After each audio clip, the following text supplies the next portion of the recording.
Hello friends, welcome back to our. अपन ने पिछली क्लास में पढ़ा था कि अपनी बॉडी में कितना फ्लूइड पाया जाता है, कौन कौन से इलेक्ट्रोलाइट पाए जाते हैं, ईसीएफ में कौन से इलेक्ट्रोलाइट ज्यादा पाते हैं, आईसीएफ में कौन से इलेक्ट्रोलाइट ज्यादा पाए जाते हैं। इसको अपन ने बहुत आसानी से पढ़ा था और अच्छे से आपको समझ में भी आ गया होगा। आज अपना टॉपिक है transport of ions between ECF and ICF. देखो, अब मैंने बताया था इलेक्ट्रोफिजियोलॉजी की, मैंने बेस को क्लियर करा था, बेस बनाया था इलेक्ट्रोफिजियोलॉजी का, है ना। और इलेक्ट्रोफिजियोलॉजी क्या होता है ये भी मैंने बताया था कि हार्ट में जो भी इलेक्ट्रिकल करंट जनरेट होता है जिसकी वजह से मसल्स कॉन्ट्रैक्ट होती है, डायस्टोल होती है, उसके बारे में अपन पढ़ रहे थे। ठीक है, तो वो जब एक्शन पोटेंशियल करंट जनरेट कैसे होता है, करंट जनरेट बिल्कुल ऐसे ही होगा कि जैसे कोई बाहर का आयन होगा वो अंदर आएगा या अंदर का आयन बाहर जाएगा, तो वो करंट जनरेट करते हैं। ठीक है, कैसे करेंगे, क्या होता है, कितना करंट होता है, वो सब अपन पढ़ने वाले हैं। ठीक है, तो पहले अपन दो चीज समझते हैं। देखो, जब आपको मैंने पहले भी क्लास में पढ़ाया होगा कि जब ये इलेक्ट्रोलाइट या आयंस है बाहर से अंदर या अंदर से बाहर जाते हैं तो कुछ चैनल्स के थ्रू जाते हैं। डायरेक्ट पूरी जो प्लाज्मा मेम्ब्रेन आप सबने पढ़ा होगा सेलेक्टिव मेम्ब्रेन होती है, ये नहीं कि सब अंदर बाहर जा सकता है, खुला गेट है, नहीं। कुछ चैनल होते हैं, वहीं से आयन से वो अंदर जा सकते हैं या वहीं से आयन है वो बाहर जा सकते हैं। ठीक है, अब जो अंदर बाहर जाने के गेट होते हैं वो दो टाइप के होते हैं, है ना। दो टाइप के चैनल अपन को देखने को मिलते हैं। एक तो होते हैं चैनल, क्या होते हैं, एक तो होते हैं चैनल गेट। ठीक है, और दूसरे होता है पंप। जब मैंने आपको प्लाज्मा मेम्ब्रेन पढ़ाया था तब भी मैंने आपको बताया था, एक होते हैं पंप गेट। ठीक है, ये होते कहाँ पे हैं, ये होते हैं प्लाज्मा मेम्ब्रेन पे या सेल मेम्ब्रेन पे होते हैं। ठीक है, अब चैनल गेट क्या होते हैं, चैनल गेट के बारे में भी मैंने उस टाइम आपको बताया था कि चैनल गेट क्या होते हैं साहब। भाई चैनल गेट क्या होते हैं, सिंपल चैनल गेट होते हैं, जैसे कि सोडियम चैनल हो गया, सोडियम वोल्टेज चैनल होते हैं। ठीक है, ऐसे होते हैं कैल्शियम एल टाइप चैनल होते हैं, नाम होते हैं, या ना, पी टाइप एल टाइप होते हैं। ठीक है, एक होता है पोटेशियम लीक चैनल गेट होते हैं। तो हजारों तरीके के होते हैं, लेकिन मेन मेन ये होते हैं। इनमें क्या होता है कि ये इलेक्ट्रोलाइट ग्रेडियंट, क्या इलेक्ट्रोलाइट ग्रेडियंट, इलेक्ट्रोलाइट ग्रेडियंट मतलब कि ज्यादा इलेक्ट्रोलाइट है उससे कम इलेक्ट्रोलाइट की तरफ ये जाएंगे, मतलब कि ये क्या करेंगे, पैसिव मूवमेंट करेंगे, पैसिव मूवमेंट ये करने वाले हैं। पैसिव मूवमेंट मतलब कि नो एटीपी, इनको कोई एटीपी की जरूरत नहीं है, कोई एटीपी की नीड नहीं है इनको। ठीक है, ये दूसरी बात, ये कैसे होते हैं, फास्ट ट्रांसपोर्ट करते हैं, जल्दी जल्दी ट्रांसपोर्ट करते हैं, स्लो नहीं करते। तो ये मैंने बताया था कि यदि ये है, इधर इलेक्ट्रोलाइट ज्यादा है, यदि ऊपर की तो ईसीएफ मान लो, ये आईसीएफ है, इधर इलेक्ट्रोलाइट ज्यादा है, इधर इलेक्ट्रोलाइट कम है, तो बाहर से अंदर की तरफ आएंगे, मतलब high concentration to low concentration, ऐसे भी लिख सकते हैं, high concentration to low concentration पे ये जाते हैं, जिसको अपन ने सिंपल लैंग्वेज में बोला था डाउन हिल। ठीक है, क्लियर इतनी बात। जबकि पंप चैनल क्या होते हैं, ये भी आप सबने पढ़ा होगा। पंप चैनल में क्या होता है, पंप जो गेट होते हैं उनमें क्या होने वाला है, इसमें मेनली आपके दो पंप आते हैं अपनी बॉडी में, सोडियम पोटेशियम पंप आता है, सोडियम पोटेशियम पंप आता है, एक होता है calcium voltage, sorry calcium ATPase pump होता है, और एक होता है सोडियम पोटेशियम, ये भी एटीपेज पंप होता है ना, सोडियम पोटेशियम एटीपेज पंप होते हैं। तो अपने पास ये दो तरह के पंप पाए जाते हैं, ये भी सेल मेम्ब्रेन पे ही पाए जाते हैं। लेकिन ये कैसे मूवमेंट करते हैं, ये अगेंस्ट अगेंस्ट इलेक्ट्रोलाइट ग्रेडियंट, मतलब कि अगेंस्ट इलेक्ट्रोलाइट ग्रेडियंट का मतलब क्या होता है, lower concentration to higher concentration पे जाते हैं। इनकी क्या जरूरत पड़ती है ये भी मैं आपको समझाऊंगा आगे जाके। मतलब कि ये होते हैं एक्टिव मूवमेंट कराते हैं, एक्टिव मूवमेंट मतलब कि जब लोअर कंसंट्रेशन से ऊपर कंसंट्रेशन पे जाएगा तो उसको एटीपी की नीड पड़ेगी, है ना। एटीपी की नीड उसके लिए पड़ने वाली है, तभी तो इसका नाम एटीपेज है। ठीक है, मतलब कि ये lower concentration to high concentration में जाते हैं, इसलिए इसको बोलते हैं अपहिल। क्या बोलते हैं? अपहिल इसको बोला जाता है। और इनमें जो ट्रांसपोर्ट होता है वो कैसा होता है? स्लो ट्रांसपोर्ट होता है। कैसा होता है? स्लो ट्रांसपोर्ट होता है। इनमें होने वाला ट्रांसपोर्ट कैसा होता है? स्लो ट्रांसपोर्ट होता है। तो इस तरह से अपन ने पढ़ लिया कि जब जब आयंस है वो एक्सचेंज होते हैं ईसीएफ और आईसीएफ के बीच में, तो दो मीडियम होते हैं, दो तरह के गेट होते हैं। एक होते हैं चैनल गेट जो कि हाई कंसंट्रेशन से लो कंसंट्रेशन सिंपल जाते हैं, और दूसरा होता है जिसमें आपको एटीपी की जरूरत होती है लोअर कंसंट्रेशन से हायर कंसंट्रेशन भेजने के लिए, उनको बोलते हैं अपन पंप बोलते हैं। ओके, ठीक है। इसमें अपन ने पहले सोडियम पोटेशियम पंप को पढ़ा था, उसको एक बार और मैं रिवाइज कर देता हूँ क्योंकि ये बहुत इंपॉर्टेंट हो जाता है। सोडियम पोटेशियम पंप होता है वो बहुत इंपॉर्टेंट होता है, इसलिए मैं आपको एक बार और बता देता हूँ कि सोडियम पोटेशियम पंप क्या होता है। Sodium potassium ATPase pump, simple से मैंने इसका निमोनिक आपको बताया था, और आपके कंपटीशन एग्जाम पे जैसे नॉर्थ सेट में ये क्वेश्चन बहुत बार पूछा जाता है। ठीक है, नॉर्थ सेट में बहुत बार पूछा जाता है। इसका सिंपल ट्रिक होता है नोकिया। क्या बताया था? नोकिया बताया था। इसमें क्या होता है इसका मतलब?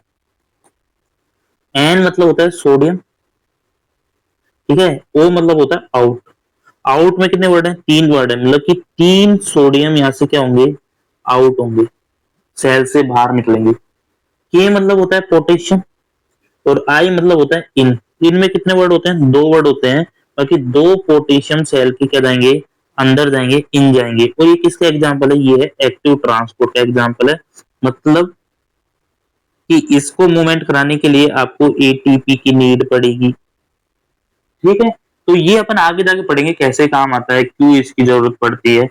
ये बोलते हैं सोडियम पोटेशियम पंप। आपके नोट सेट में ये पूछा जाता है। दूसरा आपको होगी कि कैल्शियम, तो हम पहली बार सुन रहे हैं कैल्शियम एटीपेज पंप है, ये हम पहली बार सुन रहे हैं। तो देखो ये इतना ज्यादा अपने यूज आपको बुक में बहुत कम बताते हैं, लेकिन ये होता है ना।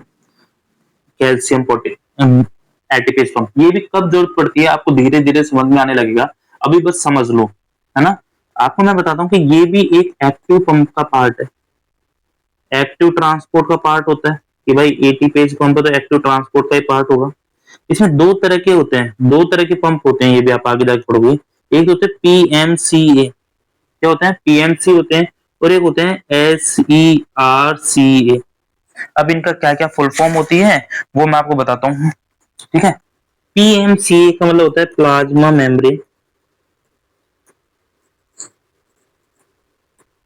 Calcium ATPase. ये क्या करते हैं? ये करते क्या है, इसको सुनो। कि सपोज ये सेल मेम्ब्रेन है, ये क्या एक सेल मेम्ब्रेन है, इसके ऊपर ये कैल्शियम एटीपेज पंप है, मतलब कि पीएमसीए पंप है ना। तो ये क्या करेगा कि सेल से बाहर, सपोज ये आईसीएफ है, ये ईसीएफ है, ये कैल्शियम को सेल सेल से बाहर भेजेगा। आपको पता है calcium second most common cation होता है ईसीएफ में, मतलब कि कैल्शियम ईसीएफ में बहुत ज्यादा पाया जाता है।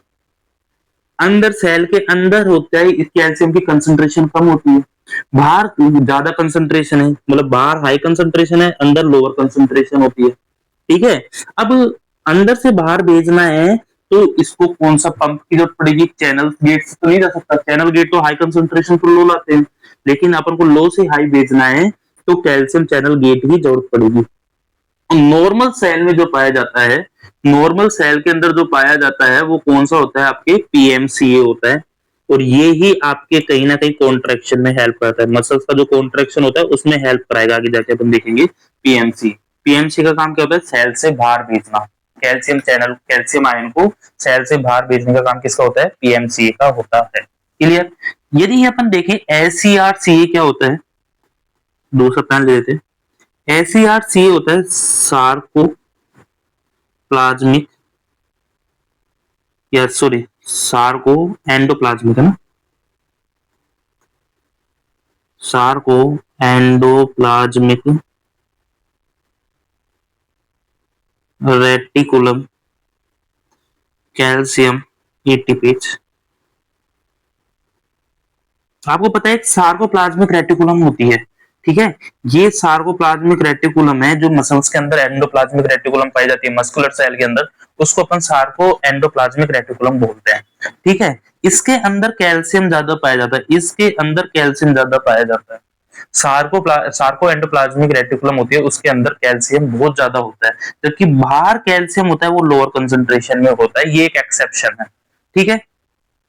अब यहाँ पे आपके क्या पाए जाते हैं, कैल्शियम एससीआरसीए पाए जाते हैं। अब इलेक्ट्रोलाइट को बाहर से अंदर आना होता है, जब कैल्शियम चैनल को बाहर से अंदर आना होगा, ठीक है, सार्को एंडोप्लाज्मिक रेटिकुलम में कैल्शियम की बहुत जरूरत पड़ती है। यदि बाहर से अंदर आना पड़ेगा, मतलब कि लोअर कंसंट्रेशन से हायर कंसंट्रेशन में आना पड़ता है, तो वो भी किसका एग्जांपल होते हैं, कैल्शियम एटीपीएस चैनल होते हैं। तो ये भी एक पंप का काम करते हैं। ओके, तो अपनी बॉडी में दो तरह के पंप होते हैं, सोडियम पोटेशियम पंप और कैल्शियम एटीपीएस पंप, है ना। इनको मैंने समझा दिया। कैल्शियम एटीपीएस पंप भी दो तरह के होते हैं, एक पीएमसी होता है और एक एससीआरसी होता है। पीएमसी कॉन्ट्रैक्शन में हेल्प करता है और एससीआरसी भी मसल्स के रिलैक्सेशन में हेल्प करता है। आपको आगे जाके अच्छी तरह ये बात समझ में आएगी। क्लियर हुई इतनी बात? धीरे धीरे अपन आगे बढ़ते हैं और आपको अच्छी तरह समझ में आएंगी। ठीक है, ठीक है। अब आप हेडिंग डालो और अब अपन स्टार्ट करते हैं। पॉइंट टू पॉइंट समझ जाना, कहीं स्लिप मत हो जाना प्लीज, है ना। बहुत हार्ड टॉपिक है, हमको समझने में पूरे 4 साल अब जाके ये अच्छी तरह समझ में आने लगा है। लेकिन हम भी पहले ऐसे ही रट्टा मारते थे और समझ में नहीं आता था, रट के चल जाते थे। लेकिन समझ लोगे तो बहुत इंपॉर्टेंट हो जाता है, है ना। हर चीज आपको समझ में आएगी। फिजियोलॉजी का बेस है ये सब फिजियोलॉजी के बेस होते हैं ना। ओके, तो अपन स्टार्ट करते हैं। कार्डियक एक्शन पोटेंशियल, ये अपन इनको बोल देते हैं डीपोलराइजेशन एंड रिपोलराइजेशन। नाम तो सुना होगा आपने, नहीं सुना? डीपोलराइजेशन एंड रिपोलराइजेशन, जो मसल्स के कॉन्ट्रैक्शन एंड अपने नर्वस सिस्टम में भी पढ़ा होगा, यदि आप छोटी क्लासों में 11th 12th में देख के आए होगे कि रिपोलराइजेशन होता है, डीपोलराइजेशन होता है, ये सब आपने देखा होगा जनरली, है ना। अब ये समझते हैं कि कैसे होता है, पॉइंट टू पॉइंट समझते हैं बिल्कुल बेस से, है ना। देखो इसके 4 फेज होते हैं, 4 फेज होते हैं, या आप मान लो, सॉरी, वैसे सब सेलों में 4 होते हैं, लेकिन कार्डियक सेल की बात करते हैं तो 5 हो जाते हैं, एक फेज एक्स्ट्रा आ जाता है इसमें ना। लेकिन और जगह, क्योंकि ये एक्शन डीपोलराइजेशन और रिपोलराइजेशन तो बॉडी की हर सेल में होता है, लेकिन कार्डियक में एक फेज एक्स्ट्रा होता है। तो अपन देखेंगे, सबसे पहले तो आता है रेस्टिंग मेम्ब्रेन पोटेंशियल। क्या आता है? रेस्टिंग मेम्ब्रेन पोटेंशियल, पहला फेज होता है ये। ठीक है। दूसरा फेज आता है डीपोलराइजेशन। क्या आता है? डीपोलराइजेशन। ठीक है। थर्ड फेज आता है इनिशियल रिपोलराइजेशन। थर्ड फेज आता है इनिशियल रिपोलराइजेशन। नेक्स्ट फेज अपन बात करते हैं तो आता है प्लेटो फेज। ये फेज होता है, ये आपके कार्डियक साइकिल में थोड़ा एक्स्ट्रा पाया जाता है। तो कार्डियक साइकिल नहीं, कार्डियक एक्शन पोटेंशियल के जो इवेंट होते हैं उसमें ये एक्स्ट्रा पाया जाता है। और लास्ट होता है आपका रिपोलराइजेशन। ठीक है, कौन सा होता है? रिपोलराइजेशन। तो अपन इस तरह से देखते हैं कि अपने पास 5 फेज पाए जाते हैं, इनके अलग अलग नाम दिए जाते हैं। जैसे इसको अपन बोलते हैं फेज 4, है ना, इसको फेज 4 बोलेंगे। ये आपका फेज 0 हो जाता है, ये आपका फेज 1 होगा, ये आपका फेज 2 होता है और ये आपका फेज 3 होता है। तो सबसे पहले फेज 4 आता है ना। अब साइकिल है, स्टार्ट तो फेज 0 से होना चाहिए, लेकिन फेज 0 है डीपोलराइजेशन रेस्टिंग मेम्ब्रेन पोटेंशियल के बिना आपको समझ में नहीं आएगा, इसलिए हम लोग रेस्टिंग मेम्ब्रेन पोटेंशियल फेज 4 को सबसे पहले पढ़ाते हैं। ठीक है, क्लियर हुई इतनी बात? अब सबसे पहले अपन पढ़ते हैं रेस्टिंग मेम्ब्रेन पोटेंशियल, ये क्या होता है, कैसे काम करता है, इसको देखते हैं अपन, है ना। तो सबसे पहले हेडिंग डालो आरएमपी। क्या? आरएमपी, या इसको अपन बोलते हैं रेस्टिंग मेम्ब्रेन पोटेंशियल। ठीक है, समझते जाना, स्लिप मत हो जाना, जैसे मैं बता रहा हूं वो आप समझते जाना। ठीक है, कोई एक्स्ट्रा दिमाग मत चलाना, बहुत अच्छे से आपको समझ में आएगा, मेरा प्रॉमिस है। ठीक है।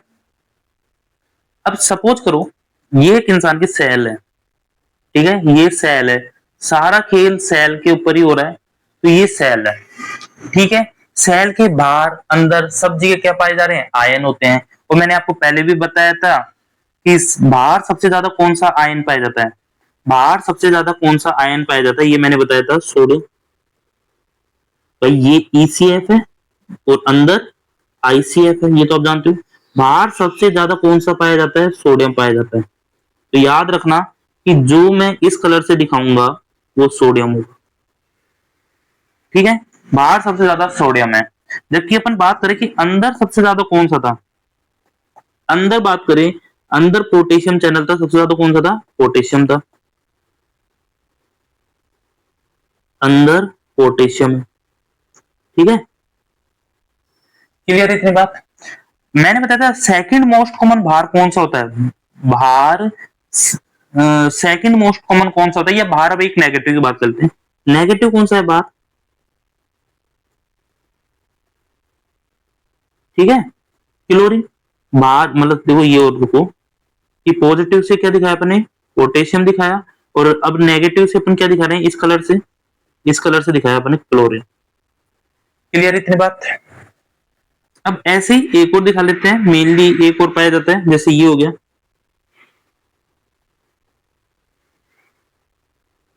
ये हो गया कैल्शियम। इस कलर से दिखाएंगे वो कौन सा हो गया, कैल्शियम। आप समझना। अब कंडीशन क्या होती है, रेस्टिंग मेम्ब्रेन पोटेंशियल क्या होता है, इसको समझो, ठीक है। इससे समझता कि नॉर्मल कंडीशन में जितने इलेक्ट्रोलाइट बाहर होते हैं उतने ही इलेक्ट्रोलाइट अंदर होते हैं। ये सबके चैनल है। यहाँ पे ये भी याद रखना, ये इसका चैनल है, सोडियम का चैनल हो गया, ये पोटेशियम का चैनल है, ये क्लोरीन का चैनल है, ये कैल्शियम का चैनल है, ठीक है।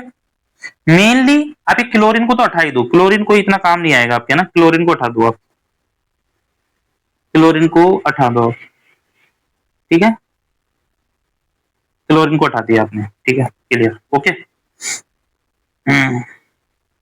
ओके, ठीक है, क्लोरीन को हटा दिया, ओके। एक मिनट। अब होता क्या है, रेस्टिंग मेम्ब्रेन में, रेस्ट की कंडीशन में क्या होता है, रेस्ट की कंडीशन में आप सुनिए होता क्या है कि जितने इलेक्ट्रोलाइट बाहर होते हैं, देखो तीन तरह के चैनल अपन ने यहाँ देख रहे हैं कि एक तो सोडियम चैनल है, एक तो सोडियम चैनल है, एक पोटेशियम चैनल है, और एक कैल्शियम चैनल है। सामान्यतः जनरली अपनी जो सेल होती है उसमें ये तीन चैनल कॉमन होते हैं, ठीक है। ये मूवमेंट कैसे कराने वाले हैं इलेक्ट्रोलाइट की, high concentration to low concentration, क्योंकि ये पंप नहीं है, ये चैनल गेट है। क्लियर हुई बात, ये चैनल गेट है।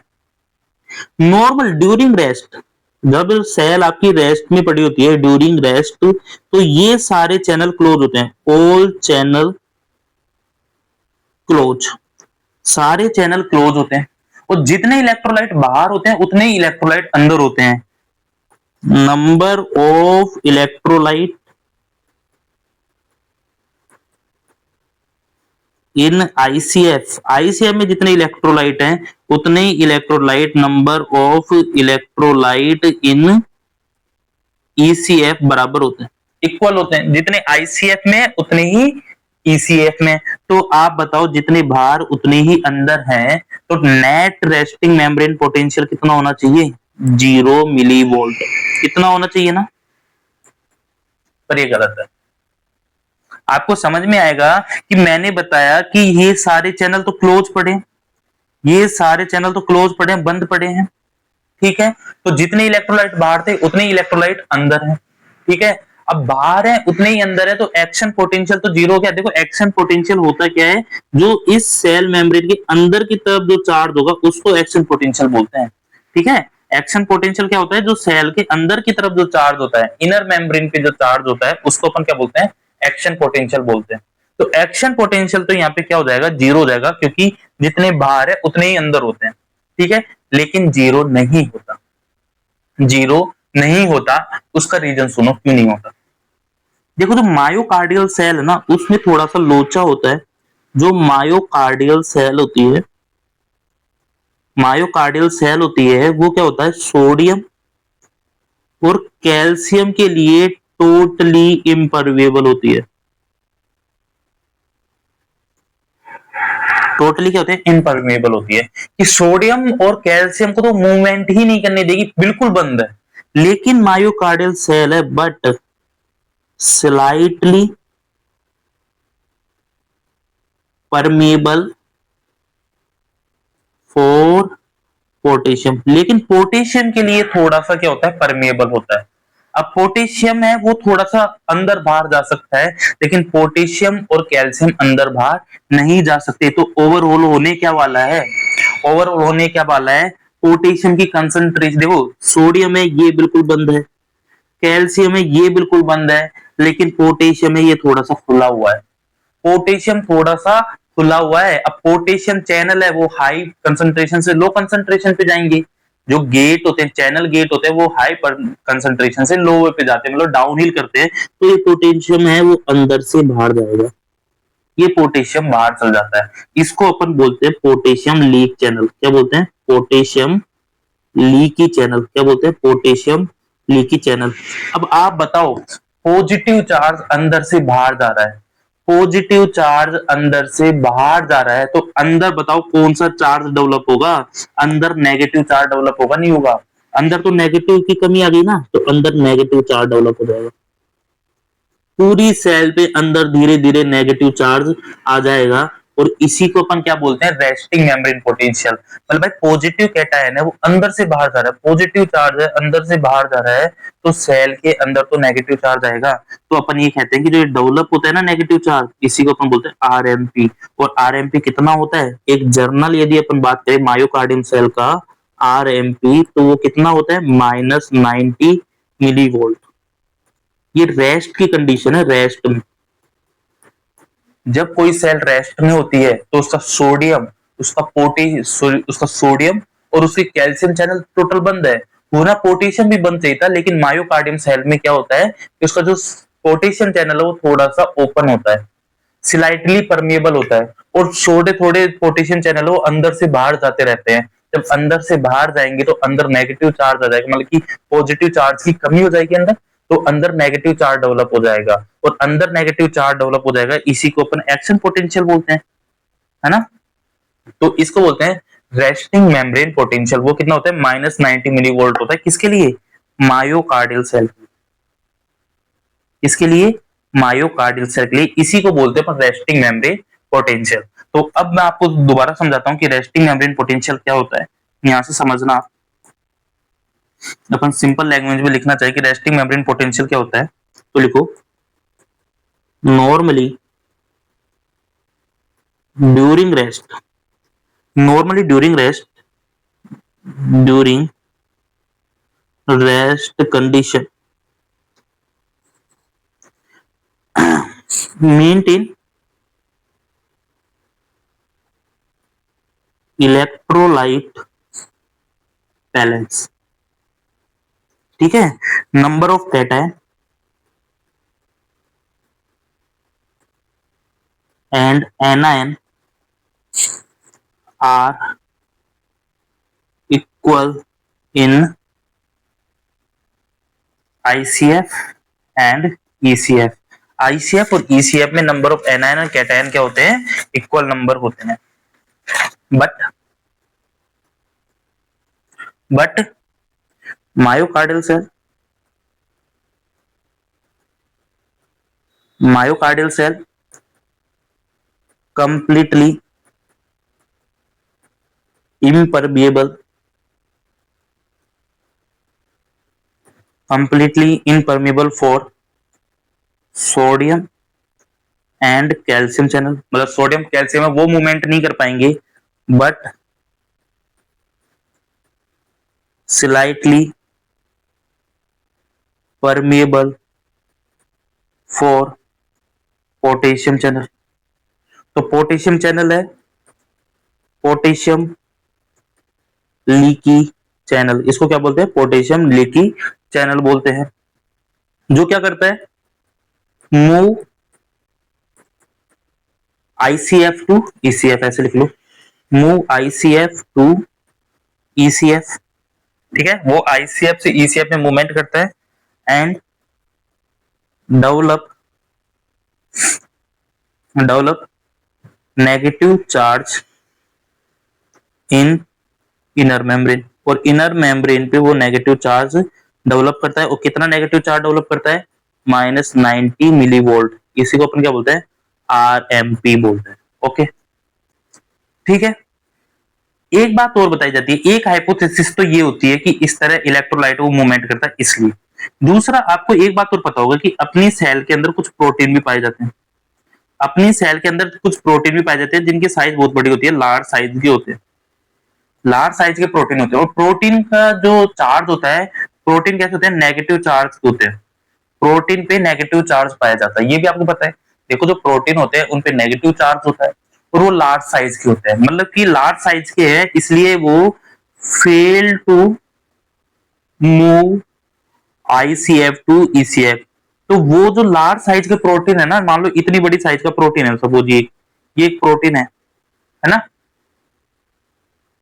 लार्ज साइज का है, तो अंदर से बाहर नहीं जा पाएगा। और ये लार्ज साइज का प्रोटीन है, वो नेगेटिव चार्ज है, तो इस लार्ज साइज के प्रोटीन की वजह से भी वहां पे नेगेटिव चार्ज डेवलप होता है। तो आरएमपी को मेंटेन करने के लिए दो हाइपोथेसिस है ना। क्या है, एक तो आरएमपी को मेंटेन करने के लिए sodium leaky channel, sorry potassium leaky channel है। एक तो पोटेशियम लीकी चैनल की तरह से आरएमपी मेंटेन होता है, दूसरा होता है large size protein. Large size protein होते हैं जो मूवमेंट नहीं कर पाते अंदर से बाहर, या इनको बोलते हैं कि ट्रैप हो जाते हैं। ट्रैपिंग मतलब फंस जाना, ट्रैपिंग इनसाइड द सेल, वो सेल के अंदर ही ट्रैप हो जाते हैं, तो वो भी नेगेटिव चार्ज को डेवलप करते हैं। ठीक है। अब देखो, ये मायोकार्डियम सेल का मैंने 90 बताया है, अलग अलग सेल का आरएमपी अलग अलग होता है ना, तो ये भी लिख लो, आरएमपी ऑफ डिफरेंट सेल। देखो, अलग अलग सेल का आरएमपी अलग अलग होता है, ये भी याद रखना। जितनी भी देखो मसल्स कॉन्ट्रैक्ट करती है ना, तो वो ये एक्शन आरएमपी की वजह से ही करती है, याद रखना, है ना। जैसे सबसे पहले अपन जैसे कार्डियक मसल का तो अपन ने पढ़ ही लिया, कार्डियक मसल्स का अपन ने पढ़ लिया। एक स्केलेटल मसल्स का याद करना, ये इंपॉर्टेंट है, ये पूछा जाता है एग्जाम में। स्केलेटल मसल्स का पूछा जाता है ना। आरएमपी का अपन ने पढ़ लिया। एक न्यूरॉन्स का पूछा जाता है, नारू मसल होती है उनका पूछा जाता है।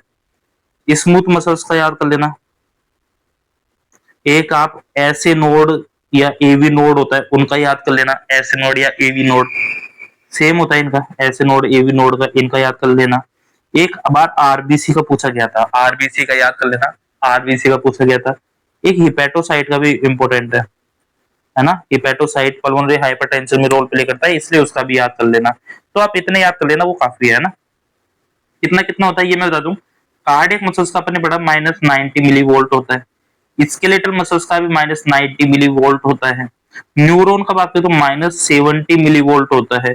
स्मूथ मसल्स का बात करें तो -50 टू 60 -60 मिली वोल्ट तक वेरी करता है। ऐसे नोड का -60 मिली वोल्ट होता है। आरबीसी का होता है -10 मिली वोल्ट, है ना। और हिपेटोसाइट का होता है -40 मिली वोल्ट होता है। ठीक है। एक बात और मैं बता दूं कि जो जितना ज्यादा नेगेटिव होता है, मोर नेगेटिव, जो जितना ज्यादा नेगेटिव होता है वो मोर कॉन्ट्रैक्शन करेगा, है ना। मतलब जितना ज्यादा नेगेटिव होगा ना, उतना ही ज्यादा वो मसल्स कॉन्ट्रैक्शन होगा, मतलब कि हेल्दी मसल्स होगी उसकी, है ना। इसलिए कहते हैं कार्डियक मसल्स है उसका resting membrane potential more negative है, मतलब कि ज्यादा अच्छे, मतलब कि गुड कॉन्ट्रैक्शन होगा, मतलब कि गुड कॉन्ट्रैक्शन होगा, अच्छे कॉन्ट्रैक्शन होंगी। लेकिन दूसरा है कि यदि लेस नेगेटिव है, यदि कोई आरएमपी लेस नेगेटिव आरएमपी है किसी मसल्स का, है ना, वो क्या करेगा, पुअर कॉन्ट्रैक्शन होंगे। आपको आगे बताएंगे क्यों होंगे, लेकिन ये बात याद रखना, जिसमें जितना ज्यादा नेगेटिव होता है उसके कॉन्ट्रैक्शन उतने ही अच्छे होते हैं। मोर कॉन्ट्रैक्शन मत लिखो आप, है ना, गुड कॉन्ट्रैक्शन लिखो, ज्यादा अच्छा रहेगा, ज्यादा चीज समझ में आएगा। ठीक है। More negative, good contraction. ठीक है। लेस नेगेटिव बल्कि पुअर कॉन्ट्रैक्शन होते हैं। ठीक है, इतनी बात है। मतलब कार्डियक मसल्स में बहुत अच्छे कॉन्ट्रैक्शन होंगे, जबकि आरबीसी हिपेटोसाइट में कॉन्ट्रैक्शन कहां होता है आपको पता ही नहीं कि ये भी कॉन्ट्रैक्ट करती है मसल्स भी। ठीक है। स्मूथ मसल्स कम कॉन्ट्रैक्शन करती है क्योंकि इसका आरएमपी कम होता है। स्केलेटल मसल्स अच्छी कॉन्ट्रैक्शन करती है क्योंकि इसका आरएमपी ज्यादा नेगेटिव होता है। क्लियर। अब कई बार आरएमपी है ना जीरो होता है। यदि अपन बात करें डेड सेल की, यदि अपन बात करें डेड सेल की, तो उसका आरएमपी 0 मिलीवोल्ट होता है, मतलब कि वो उसमें कोई कॉन्ट्रैक्शन होंगे, नो कॉन्ट्रैक्शन, उन मसल्स में कोई कॉन्ट्रैक्शन ही नहीं होंगे। ठीक है, इसलिए कहते हैं डेड सेल होती है, जब इंसान मर जाता है तो उसकी मसल्स काम नहीं करती, पत्थर बन जाती है। क्यों बन जाती है? कि उसका आरएमपी तो 0 हो जाता है, उसके जो सोडियम लीकी चैनल है वो भी बंद आ जाते हैं, सोडियम लीकी चैनल भी बंद हो जाते हैं उसके। और जब सोडियम लीकी चैनल भी बंद हो गए, सारी सेल डैमेज हो जाती है, पोटेशियम बाहर होता है, तो आरएमपी 0 हो जाता है, उसकी वजह से उसके मसल्स कॉन्ट्रैक्शन ही नहीं करते। इसलिए आरएमपी मेंटेन होना भी बहुत जरूरी है। इसलिए कहते हैं यदि आपके पास सोडियम पोटेशियम चैनल नहीं है, यदि ये सोडियम पोटेशियम चैनल नहीं है, या आपके पास प्रोटीन अंदर नहीं फंसे पड़े, तो आपका आरएमपी 0 हो जाएगा, इंसान ऐसे ही मर जाएगा, क्योंकि उसकी मसल से कॉन्ट्रैक्ट नहीं करेगी, मसल डायफ्राम कॉन्ट्रैक्ट नहीं करा, इंसान मर गया। ठीक है, ओके। तो इस तरह अपन ने आरएमपी का पूरा सीक्वेंस अपन ने समझा। ओके, ठीक है। अब देखो, अब तक अपन ने पढ़ा, पहला पॉइंट अपना क्लियर हुआ। अब अपन पढ़ते हैं फेज सेकंड, है ना, सॉरी फेज 0, फेज 0 जिसका नाम क्या पढ़ा था अपन ने? Depolarisation, depolarisation. ठीक है, समझना होता क्या है। अपन ने सिंपल सी बात पढ़ी थी इससे पहले कि आरएमपी क्या होता है। आरएमपी होता है रेस्ट मेम्ब्रेन पोटेंशियल, बाकी during rest potential in ICF, inner cell membrane पे कितना पोटेंशियल है, उसको अपन ने आरएमपी बोला था, जो कितना था -90 मिलीवोल्ट। समझना, कहानी को आप समझते जाना, पूरे अच्छी तरह समझ में आएगा। मान लो ये सेल मेम्ब्रेन थी, ये ईसीएफ था, इसमें ये आईसीएफ था। ठीक है, अपन ने ये देख लिया था कि इसके अंदर नेगेटिव चार्ज डेवलप हो गया, और कितना हो गया? -90 मिलीवोल्ट हो गया। ये रेस्ट कंडीशन में एक मसल्स ऐसे पड़ी हुई है, बल्कि रेस्ट कंडीशन में जो सेल के अंदर चार्ज होता है वो नेगेटिव होता है। बट डीपोलराइजेशन क्या होता है? डीपोलराइजेशन होता क्या है, कैसे होता है, वो तो बाद में पढ़ेंगे, लेकिन पहले ये देखते हैं होता क्या है। डीपोलराइजेशन की जो पोलरिटी है, natural polarity change, change in natural polarity, जो सेल की जो नेचुरल पोलरिटी है या ओरिजिनल पोलरिटी होती है, जो नेगेटिव होती है, वो चेंज होना, ताकि नेगेटिव टू पॉजिटिव, जो अपन ये नेगेटिव -90 मिलीवोल्ट पढ़ा था, उससे पॉजिटिव कन्वर्ट होना, यही क्या होता है? डीपोलराइजेशन होता है, बल्कि नेगेटिव से पॉजिटिव होना। तो कितना हो जाता है ये अपन मैं आपको बताऊंगा। ये जैसे -90 मिलीवोल्ट होता है ना, इससे अपन +30 मिलीवोल्ट तक इसको ले आएंगे। कैसे आता है, क्या होता है? सोडियम चैनल इसमें बहुत इंपॉर्टेंट होते हैं। ठीक है, इन सबको अपन पढ़ेंगे। लेकिन डीपोलराइजेशन क्या है? दो वर्ड हैं, एक तो पोलराइजेशन, और डी मतलब कि उसको बदलना। पोलराइजेशन मतलब कि जो नेगेटिव पोलरिटी जो सेल की रेस्ट में रहती है वो, और उसको पॉजिटिव कर देंगे तो डीपोलराइज हो जाएगा। क्लियर हुई इतनी बात? अब कैसे होता है वो अपन देखते हैं। ठीक है, आपने ये देखा अब तक कि सेल के अंदर नेगेटिव चार्ज है। ठीक है, कौन मेंटेन करेगा? ये भी मैं आपको बता देता हूं कि इसमें जो रोल प्ले करता है वो सोडियम वोल्टेज चैनल करते हैं। कौन करते हैं? Sodium voltage channel. कैसे करते हैं वो समझो। आपको इतना तो पता है कि यहाँ पे सोडियम चैनल होते हैं, सोडियम वोल्टेज चैनल होते हैं, यहाँ पे वो ही सब रोल करेंगे। सोडियम वोल्टेज चैनल कैसे करेंगे उसको समझो आप।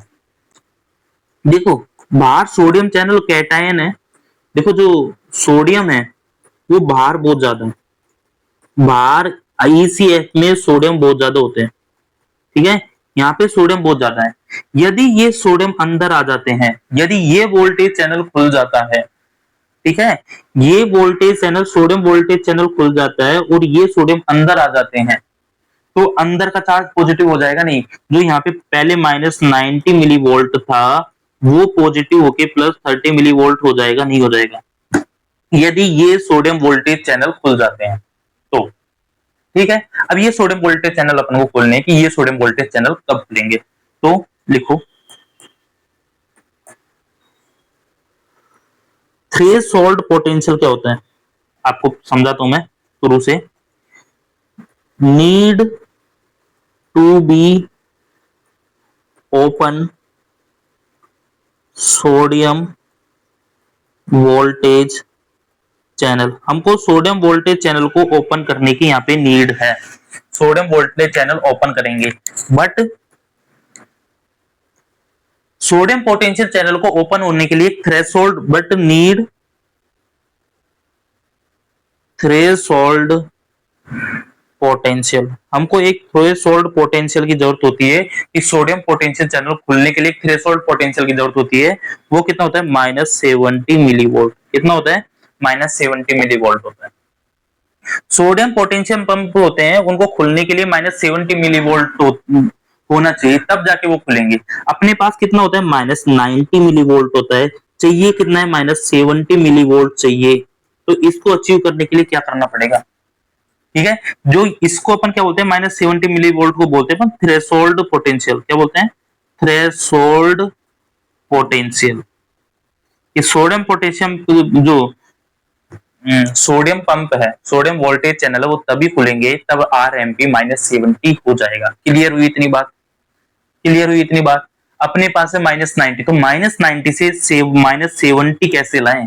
तो इसके लिए क्या करना होता है कि जो आपकी मायोकार्डियम सेल होती है, मायोकार्डियम सेल है, उसके लिए आपने ऐसे नोड का नाम सुना?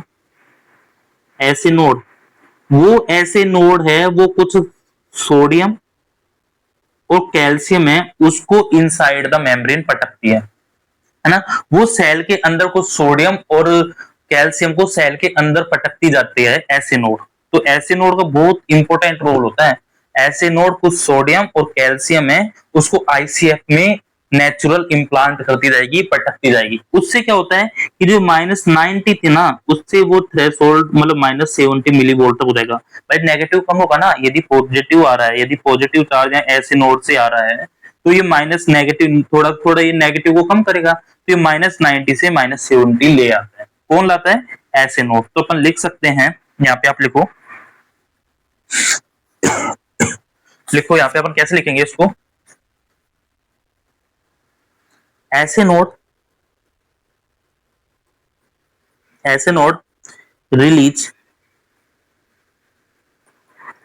Sodium and calcium ion inside the cell. वो सेल के अंदर कुछ सोडियम और कैल्शियम आयन को रिलीज करता जाता है, जिसकी वजह से therefore action potential -90 millivolt to -70 millivolt, वो -90 से -70 मिलीवोल्ट पे चल जाता है। वो -70 मिलीवोल्ट पे जाने के बाद यदि -70 मिलीवोल्ट एक बार अचीव हो जाता है, ओपन सोडियम वोल्टेज चैनल, और सोडियम वोल्टेज चैनल है वो क्या हो जाते हैं? ओपन हो जाते हैं। और एक बार सोडियम वोल्टेज चैनल ओपन हो गए तो वहां के डीपोलराइजेशन हो जाता है, इनर मेम्ब्रेन में डीपोलराइजेशन हो जाता है, डीपोलराइजेशन अकर, है ना?